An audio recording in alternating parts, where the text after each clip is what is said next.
सुल्तान मेमन फातह का ये वाला एपिसोड पूरे 2 हफ्ते इंतज़ार करने के बाद देखने को मिला है।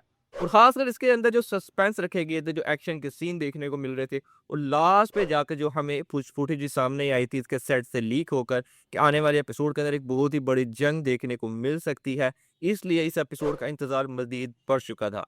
लेकिन वो जंग का तो हमें इस सीन नहीं देखने को मिले इस एपिसोड के अंदर। जैसा कि मैंने पहले ही बात की थी अपनी पिछली वीडियो के अंदर ही कि जंग के सीन इस एपिसोड के अंदर हमें देखने को नहीं मिलने वाले, इससे नेक्स्ट एपिसोड के अंदर देखने को मिलने वाले हैं। लेकिन इसके बावजूद एपिसोड बहुत ही ज़्यादा कमाल का था। उसके अंदर जो सरप्राइज़ थे, ट्विस्ट थे और जो मंसूबे थे और ख़ासकर सबसे बड़ा सरप्राइज़ था सुलेमान के हवाले से।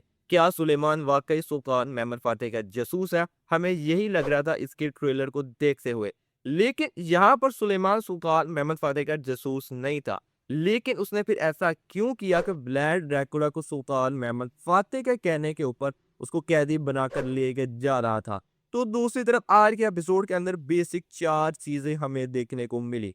सबसे पहले सुल्तान मेहमद फातेह का खतरनाक मंसूबा।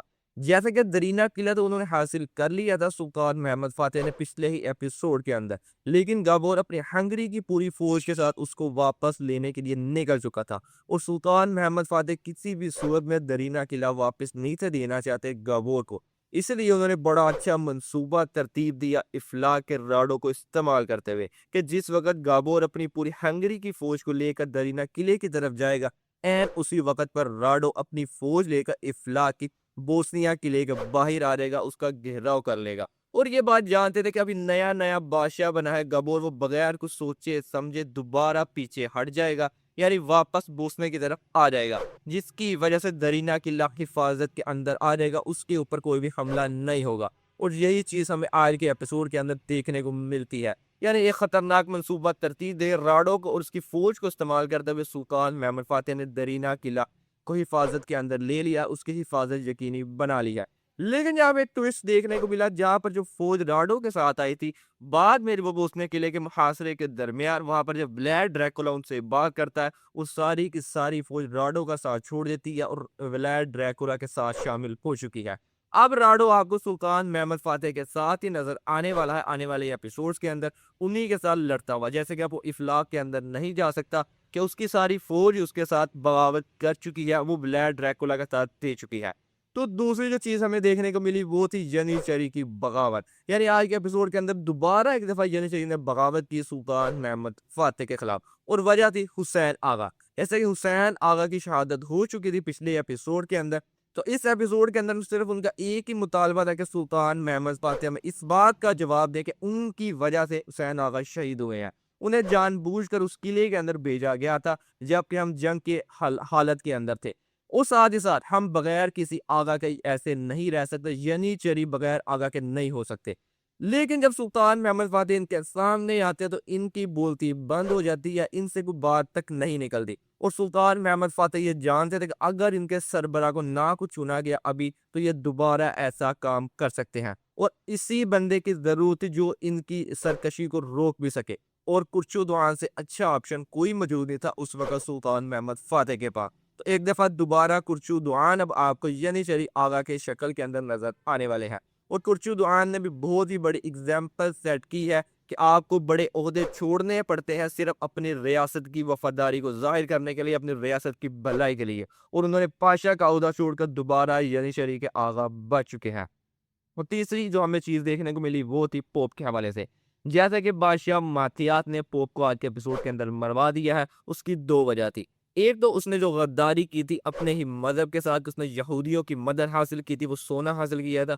दूसरा वो उसको कलीसिया के अंदर से ख़ारिज करवाना चाहता था बादशाह मातियास को। इसलिए वो नहीं था चाहता कि ये ऐसे चीज़ हो, इसलिए उसने उसी के एक पादरी का इस्तेमाल करते हुए, कार्डिनल का इस्तेमाल करते हुए ज़हर दे दिया पोप को। और आज के एपिसोड के अंदर इस पोप का भी काम तमाम हो चुका है और बादशाह मातियास अब डबल गेम खेलने वाला है। यानी एक तरफ वो सुल्तान महमद फातेह के साथ पहले ही बात कर चुका है कि मैं अपनी फौज यानी नहीं भेजूंगा और ना ही कोई मदद करने वाला हूँ इस जंग के अंदर। लेकिन वो दूसरे तरह से यानी सारा जंगी सामान मुहैया करने वाला है यहाँ पर गॉबरों को, ताकि वो सुल्तान महमद फातेह के खिलाफ जीत सके। यानी यहाँ पर पाशा मतियाज बड़ा अक्लमंदी का मुजाहरा करते हुए दोनों तरफ गेम खेलने वाला है। और सबसे लास्ट में और सरप्राइजिंग चीज़ देखने को मिली वही थी सुलेमान के हवाले से। सुलेमान यहाँ पर सुल्तान महमद फ़ातह का जासूस नहीं था, लेकिन यहाँ पर भी सुल्तान महमद फ़ातह ने बड़ा अच्छा मंसूबा तरतीब दिया इसके जो वालिद थे सुल्तान इब्राहिम उनको इस्तेमाल करते हुए। यानी सुल्तान इब्राहिम से ख़त लिखवाया सुलेमान को कि अगर तुम अपनी सारी गलतियों की माफ़ी चाहते हो और तुम दोबारा शहज़ादा बनना चाहते हो और मेरे बाद इस तख़्त को हासिल करना चाहते हो, तो तुम्हें एक काम करना पड़ेगा जिसके बाद तुम्हें माफ़ी मिल सकती है। और काम वही था, व्लाड ड्रैकुला को कैदी बनाकर सुल्तान महमद फ़ातह के सामने लेकर आना है। और जिस तरह पिछले 3 से 4 एपिसोड से व्लाड ड्रैकुला ट्रीट कर रहा था यहाँ पर शहज़ादा सुलेमान को, उसकी इतनी ज़्यादा बेइज़्ज़ती कर रहा था, तो सुलेमान भी इस चीज़ को लेकर काफ़ी ज़्यादा गुस्से में था। वो तो मौके की तलाश में था, कब उसे मौका मिले और व्लाड ड्रैकुला से वो जान छुड़ा सके। और ये उसके पास बेहतर ऑप्शन था और उसने एरिना की मदद से वहाँ पर व्लाड ड्रैकुला को कैदी बनाकर लेके जा चुका है।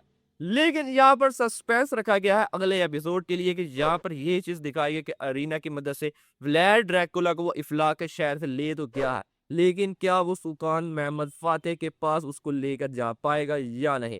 यहाँ पर जैसा कि कभी भी इफ्लाक का जो व्लाड ड्रैकुला उसे वो सुल्तान महमद फ़ातह के पास लेकर नहीं जा सकता। तो दूसरी तरफ बहादुर पाशा भी अपने अकंजी सिपाहियों के साथ आ रहे हैं यहाँ पर व्लाड ड्रैकुला को हासिल करने के लिए सुलेमान से। लेकिन मुझे लगता है अगर रास्ते के अंदर ही कोई ना कोई ट्विस्ट लाया जाएगा और यहाँ पर व्लाड ड्रैकुला आज़ाद होकर भाग जाएगा। लेकिन सवाल ये भी है कि यहाँ पर क्या सुलेमान का काम तमाम होने वाला है आने वाले एपिसोड के अंदर? जैसे कि व्लाड ड्रैकुला गद्दारी करने वालों को कभी भी माफ़ नहीं करता और जब उसे ये भी पता चलेगा कि एरिना ने भी यहाँ पर इसकी मदद की, तो उसका क्या अंजाम होने वाला है। और साथ ही साथ एपिसोड के इख्तिताम के ऊपर एक और चीज़ देखने को मिलेगी, सुल्तान महमद फ़ातह अपनी पूरी फ़ौज के साथ बोस्निया की तरफ निकल चुके हैं। यानी जो जंग के सीन दिखाए गए थे, जो फुटेज सामने आई थी, वो हमें नेक्स्ट एपिसोड के अंदर देखने को मिलने वाली है। यानी नेक्स्ट एपिसोड बहुत ही नेक्स्ट लेवल का होने वाला है। वहाँ पर हमें जंग के एक बड़े जो सीन देखने को मिलने वाले हैं और इस दफ़ा जंग हमें खुले मैदान के अंदर देखने को मिलने वाली है। और जिस तरह जंग के सीन इस सीरीज़ के अंदर दिखाए जाते हैं, वो बहुत ही ज़्यादा कमाल के होते हैं। बाकी आप लोग कमेंट करके ज़रूर बताइए कि आज के एपिसोड के अंदर आपका सबसे बेहतरीन और सबसे मज़ेदार सीन आपको कौन-सा लगा? और आज की वीडियो अगर आपको पसंद आई हो तो वीडियो को लाइक ज़रूर कीजिएगा। आज की वीडियो के अंदर यही था बस। मिलते हैं आपसे नेक्स्ट वीडियो में।